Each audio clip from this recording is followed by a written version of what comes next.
Good afternoon, my dear students. This is Mariolio Joseph of the Department of Chemistry, Sacred Heart College, Autonomous Tirupattur. I'm here to give you a short video on writing organic molecules. Why should we have a session on writing of organic molecules? Is that organic chemistry has a language of its own. So we understand that organic chemistry has to be written in a specific manner which would enable students to read a variety of interesting content in organic chemistry. So there are a variety of text on organic chemistry which has been written, and in all these books, the representations are using stick structures.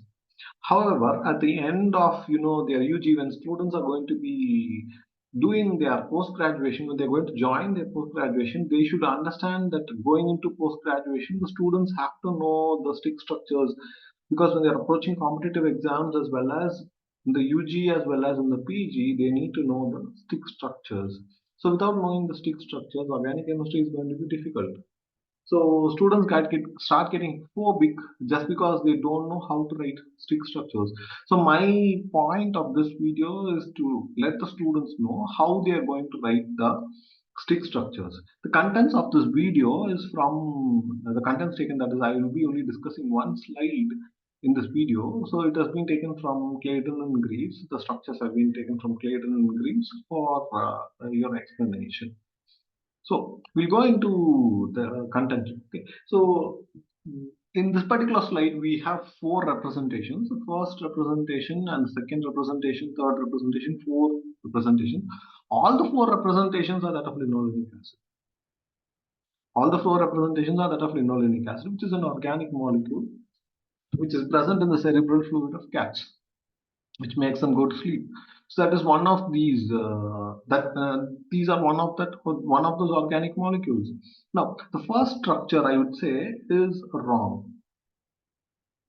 From an organic chemistry perspective, where I studied VSEPR theory, where I studied Bayer strain theory, where I studied bond angles, the first structure is wrong because I represented the bond angle between carbon and hydrogen at 90 degrees. So which is wrong, and the carbon-carbon bond angle between three different carbons is again 180 degrees, which is also wrong. And the bond angle in the case of a carbon-carbon double bond is also 90 degrees, which is totally wrong. So the space and the understanding which I have earlier studied and understood through bond pair electron pair repulsions, double bond single bond pair repulsions have not been brought into practice. So I am missing out something serious. So it means that I have not been putting my understanding into practice. So how would I write the structure of linolenic acid? So the second method, the second diagram that has been mentioned to you here. So this is a wrong representation of linolenic acid for your information. So this is a very wrong way of representing linolenic acid after studying all the the theory and things, and so this is going to be a very wrong representation of your linolenic acid. But this is okay, this is a very good representation of linolenic acid because it has followed all the concepts of organic chemistry. It has having the bond angles here the bond angles are at 120 degree, here the bond angles at 120 degree, here the bond angles are at 109 degrees. How this is a very excellent representation of an organic molecule. No. Why do we say this is an excellent representation of an organic molecule while this is not? Because here all the theories that we have studied with respect to the structure of organic molecules or molecules in chemistry has been brought into play, or they have been applied here while in the first structure it has not been applied. However, but is this the real structure of linolenic acid? Yes, it is, because we are representing the real structure of linolenic acid because the third structure that you are seeing here, it is the X-ray structure of linolenic acid. So this is the X-ray structure of linolenic acid. So look at the X-ray structure of linolenic acid. The X-ray structure shows the exact same fashion in which the second structure is. So you're having the double bonds here and double bonds here as they are here also. So this is going to be the exact same structure except that they are represented as atoms here. So we have scientifically written the structure of linolenic acid in the second case. So that should be an excellent excellent structure that we have drawn for that of linolenic acid. But still, what is the language of organic chemistry? We represent the structures in sticks like structure fashion, which is in the last case. So how do we represent this?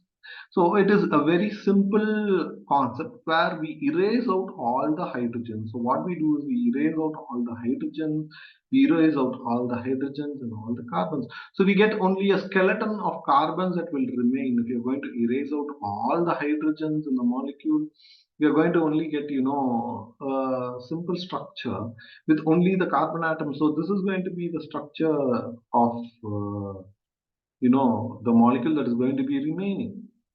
So now this is what has been represented here in the last structure. So this is what has been represented in the last structure. You're seeing the last structure here.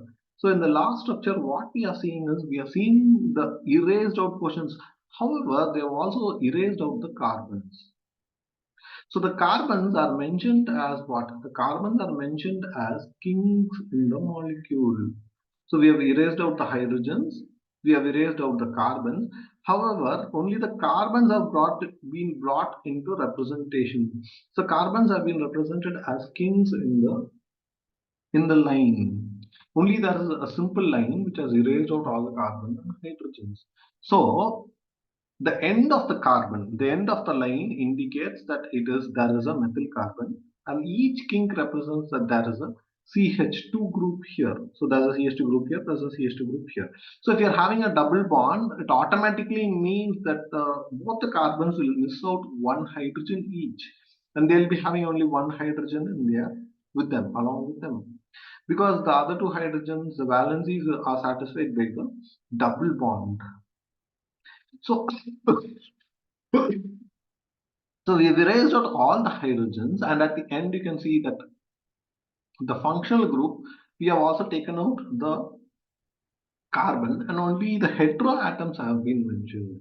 So when we write a structure in organic chemistry, what we do is we erase out all the carbons. The carbons are represented at kings. The hydrogens are not represented.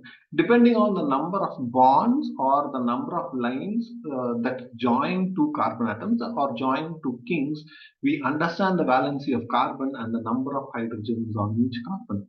So this, I think, is not a very complicated topic to understand by a student from first UG. Definitely not. So students should be able to, easily learn how to write organic molecules. So if they really want to enjoy organic chemistry, I believe that they should, learn the language of organic chemistry. Thank you.